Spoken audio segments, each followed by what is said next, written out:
Wow, show me the money. I drew the short straw. I thank you, Keith, for kind of bringing it up, getting started that way. My name is Ed Travers. I've been in campus ministry for about 10 years. I started when I was 12, and now I'm up and running. I'm actually, I am 40. I just turned 40 this past year. Been married for 13 years. I have 2 little girls, 6 and 4. And I'm excited to be here. This has been a great time. I know it's the end of the day, and if you're like me, my head is so full of information. I feel like there's flies flying around my head, just buzzing. And but I hope you'll still pay attention because there's a huge problem that I have to bring up, and I hate to have to be the one to bring it up. But lots of years ago, when I knew we were getting called to be part of a church plant at The Ohio State University, I went to a friend who was a believer who actually graduated from Ohio State, and I told my friend, hey, I think we're going to plant a church at Ohio State. And my friend, in the very God-given and encouraging way, said, that's stupid. You'll always be broke. College students don't give. I said, thank you so much for that. I appreciate that. That might be true. But if God calls you to be part of a collegiate church plant, what are you going to do? If you don't have the money, you don't have the money. But if God calls you, you're going to be obedient. And so we had been part of a church, and I'd led collegiate ministry at this church in the suburbs. And we used to go down to Ohio State and share the gospel. And I remember one time we had this incredible conversation with this girl. As we're sharing the gospel with her, her friends kept trying to pull her away, saying, come on, let's go, let's go, let's go. But this girl was so engrossed in the gospel that we were presenting. She finally said, look, where do you guys meet? And we just looked at each other like, well, we don't meet here, we meet. And she literally, her body just kind of went, she turned around and she walked away.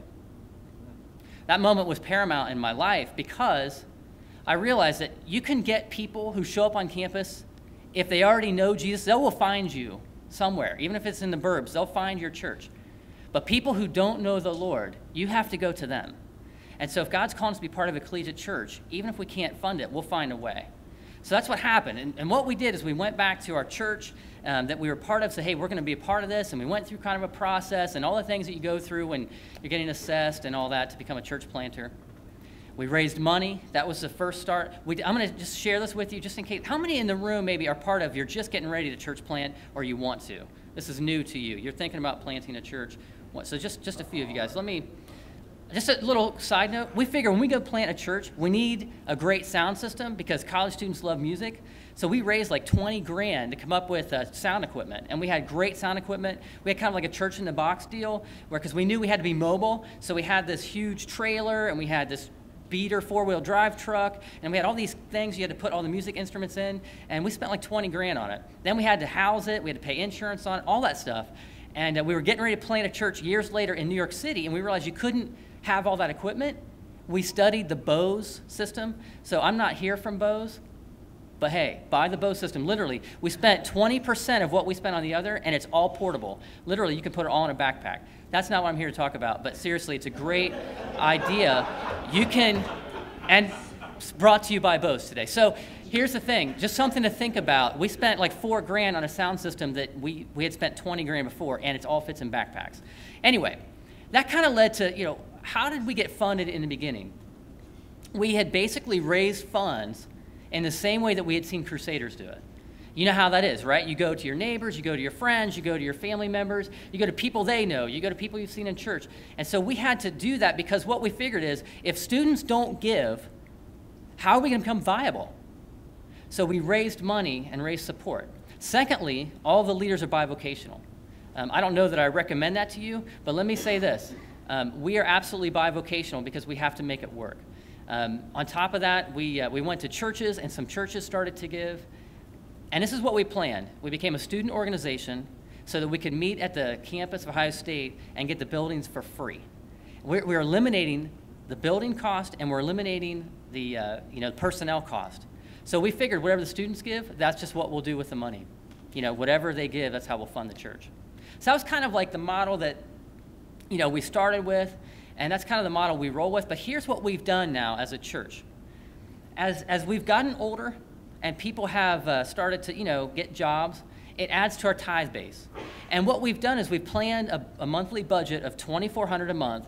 And in that $2,400 a month, we give to the co-op program, we give to the association, and we build in a bunch of missionary things that we do with our budget. But then we look at the students and we say, listen, this is what we want for your life. If you come to New Life OSU, we're going to train you to be a missionary. That's the whole goal. We're not trying to get them saved and let them be good people. We're looking at them saying, listen, you come in here, you're a potential leader when you show up. And everything we do is going to train you to be a missionary in whatever context you end up in. And they'll come to us and say, well, what does that mean? Should I not be a doctor? And we're like, no, be a doctor. If God calls you to be a doctor, but leverage everything you have. And one of the ways you can do that is live on what you need and leverage the rest.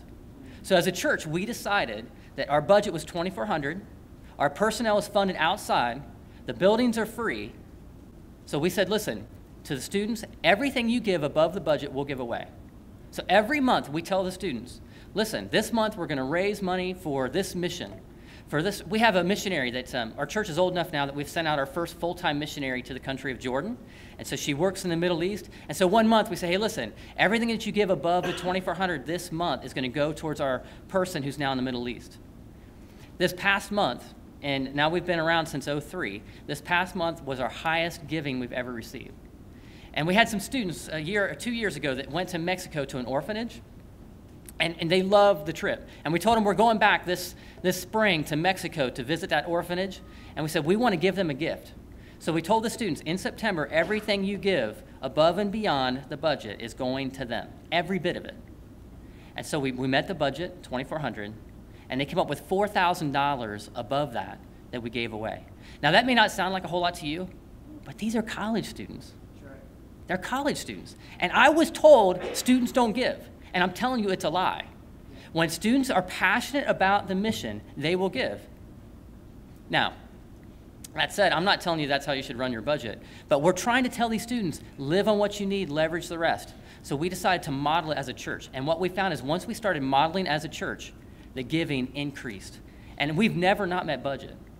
Never. Ever since we started doing that. It's amazing. So I just want to encourage you guys with that. As a staff, one of the things that we've done is how do we become viable? I mean, if we're 90% students, how are we going to live? And so we've had to do a variety of things. For example, my wife, we had 2 babies. She came home, had the babies, and after about a year, of them kind of growing up a little bit, she went to Starbucks.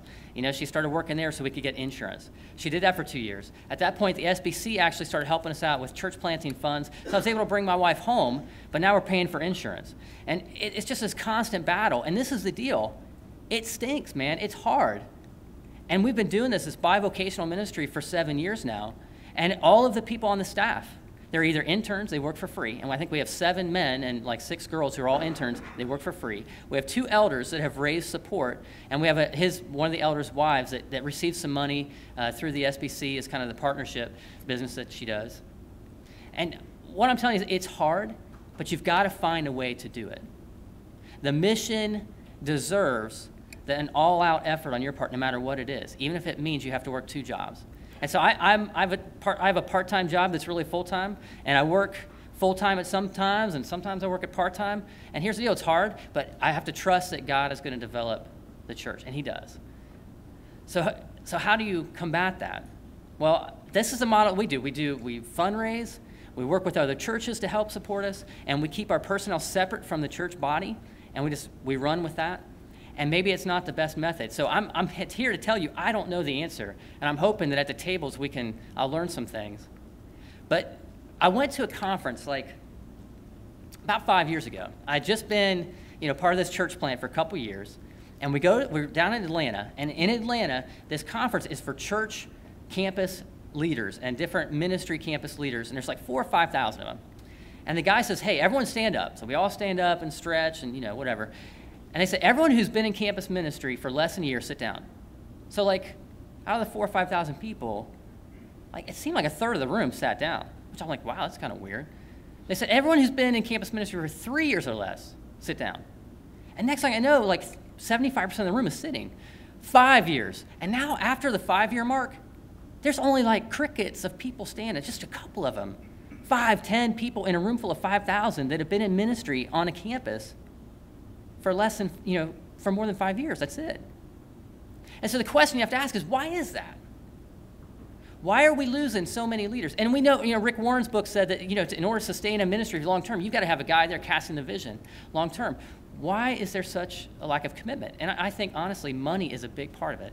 It's not the only reason, but it's huge. And so if we're going to be a movement of people that are going to plant churches on campuses, we've got to figure out this issue, a way to make them viable and sustainable. And let me just give you a verse real fast. I was thinking about this verse this morning. It's found in Psalms 78. It says this. It says, "Listen, my people, to my instruction.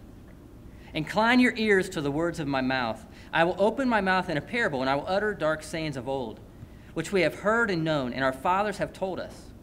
We will not conceal them from their children, but tell them to the generation to come the praises of the Lord and his strength and his wondrous works that he has done." This is the thing. This generation deserves from us that we would have that obligation met by telling the next generation the wondrous works of God. And we can't let money stand in the way of that. It deserves an all-out effort. And so we have to come up with some kind of plan. This plan that I'm involved in, that's only a plan, maybe not the best plan. What can we do that will work? Because the generation deserves an all-out effort for us to tell them the wondrous works of God.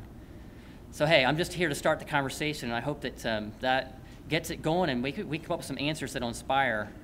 So let me pray for that. Lord, I pray more than anything that the next generation would hear the beauty of what you have done in our lives, the beauty of who you are, the wondrous works, and the glory of your name, God. That this next generation would realize that, and that they would praise you with their lips and with their hearts, God. So mobilize us to plant and to mobilize a generation of people that are going to reach this collegiate generation. God, teach us how to do it. I know that you have no problems with money. God, teach us what your plan is, that we would follow it. In your name we pray. Amen.